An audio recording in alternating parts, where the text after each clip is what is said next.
علامہ اقبال نے اس بارے میں فرمایا ہے کہ 1000 بار حکیموں نے اس کو سلجھایا، پھر بھی یہ مسئلہ زن رہا وہیں کا وہیں۔ بڑے عظیم سائنٹسٹ اسٹیفن ہاکنگ، جنہوں نے اس یونیورس کے راز ہمیں بتائے، انہوں نے بھی ایک بار کہا تھا کہ اس کائنات کو سمجھنا تو آسان ہے لیکن عورتوں کو نہیں۔ پرانے زمانے کی بات ہے کہ ایسے ہی ایک راجا بھی اس سوال کے جواب کی تلاش میں تھا کہ عورت آخر چاہتی کیا ہے، وہ خوش کیسے ہوتی ہے، کیسے ہم اسے سمجھ سکتے ہیں، اس کی مرضی جان سکتے ہیں۔ اس کی یہ عادت تھی کہ جس شخص کو بھی پھانسی دی جانے لگتی وہ اس سے یہی سوال کرتا تھا کہ عورت کیا چاہتی ہے، اور یہ کہتا تھا کہ اگر تم اس سوال کا صحیح جواب دے پاؤ گے تو میں تمہاری جان بخش دوں گا۔ لیکن کوئی بھی کبھی بھی اپنے جواب سے بادشاہ کو مطمئن نہیں کر پایا تھا۔ ایسے ہی ایک بار ایک بندے کو پھانسی ہونے لگی تو بادشاہ نے حسب معمول اس سے وہی سوال کیا اور کہا کہ اگر تم اس سوال کا صحیح جواب دے دو گے تو میں تمہاری جان بخش دوں گا، اور سوال یہ ہے کہ عورت کیا چاہتی ہے۔ وہ آدمی سوچ میں پڑ گیا۔ اس نے کہا کہ بادشاہ سلامت، اگر آپ مجھے کچھ دن مہلت دے دیں تو میں آپ کو اس سوال کا جواب تلاش کر کے دے سکتا ہوں۔ بادشاہ کے دل میں پتہ نہیں کیا آیا، اس نے اس آدمی کو 1 سال کی مہلت دے دی کہ جاؤ اور جواب تلاش کر کے آؤ، اگر نہ کر سکے تو تمہاری گردن اڑا دی جائے گی۔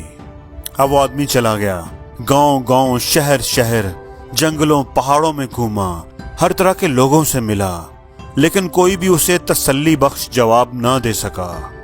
ایک دن اسے ایک دیہاتی نے بتایا کہ اس جنگل کے اندر ایک غار ہے اور اس غار میں ایک چڑیل رہتی ہے، تم اگر اس کے پاس جا سکو، اس سے بات کر سکو تو وہ ضرور تمہارے سوال کا صحیح جواب دے دے گی۔ اب وہ آدمی مرتا کیا نہ کرتا، جنگل کے اندر سے گزر کر اس غار کے پاس جا پہنچا۔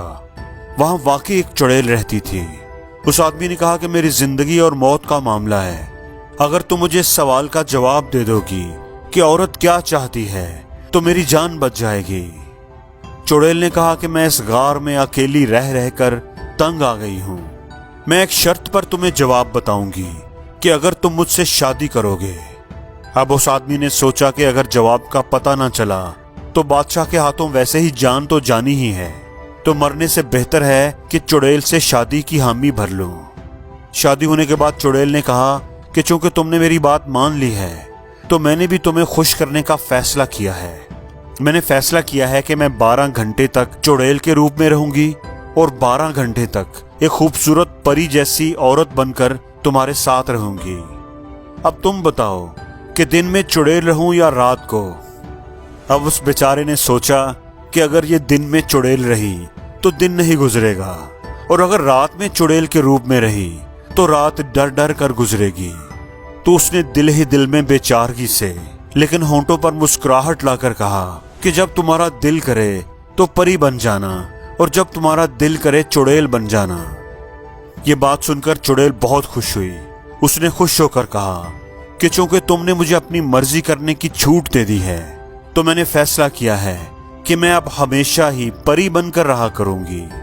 اور وہ چڑیل ایک خوبصورت پری جیسی عورت کے روپ میں آ گئی۔ اور پھر چڑیل نے کہا کہ راجا کی طرف سے کیے گئے سوال کا جواب بھی یہی ہے، عورت ہمیشہ اپنی مرضی ہی کرنا چاہتی ہے۔ اگر عورت کو اپنی مرضی کرنے دو گے تو وہ پری بن کر رہے گی، اور اگر نہیں کرنے دو گے تو وہ ایک چڑیل بن کر رہے گی۔ اس لیے اب آپ اپنی باقی کی زندگی کا فیصلہ خود کر لیں کہ آپ نے اپنی زندگی کس طرح اور کس کے ساتھ گزارنی ہے، پری کے ساتھ یا چڑیل کے ساتھ۔ اللہ کے نبی پاک صلی اللہ علیہ وآلہ وسلم نے بھی فرمایا ہے کہ عورت کو ٹیڑھی پسلی سے پیدا کیا گیا ہے، اس کو سیدھا کرنے کی کوشش کرو گے تو یہ ٹوٹ جائے گی، اس لیے اس کے ساتھ میانہ روی رکھنا اور پیار محبت سے اس کو سمجھانے کی، چلانے کی کوشش کرنا۔